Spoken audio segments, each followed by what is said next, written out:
જય હિન્દ। હું રેશમા પટેલ, ગુજરાત પ્રદેશ મહિલા પ્રમુખ, આમ આદમી પાર્ટી।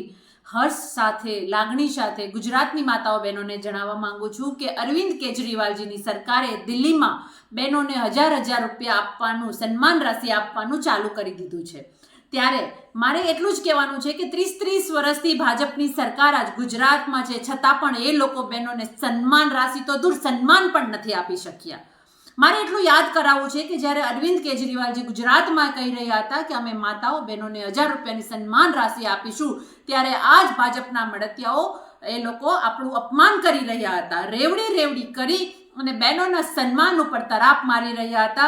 ત્યારે આજે મને ખુશી એ વાતની છે કે અરવિંદ કેજરીવાલજીની સરકારે દિલ્હીમાં બહેનોને 1000 રૂપિયા આપવાનું જે એલાન કર્યું છે, એ એલાન એ આ ભાજપના ગાલ ઉપર સૌથી મોટો તમાચો છે। અને આશા પણ છે કે આગામી દિવસોમાં જ્યારે ગુજરાતમાં અરવિંદ કેજરીવાલજીની સરકાર બનશે, આમ આદમી પાર્ટીની સરકાર બનશે, ત્યારે ગુજરાતની બહેનોને પણ 1000 રૂપિયાની સન્માન રાશિ ચોક્કસ મળશે। એ વિશ્વાસ સાથે ગુજરાત સરકારને, ભાજપ સરકારને એટલું કહીશ કે હજી પણ મોડું નથી થયું, ગુજરાતની બહેનોને સન્માન રાશિ એનો માંગવી અધિકાર છે, તમારે એને આપવું જોઈએ।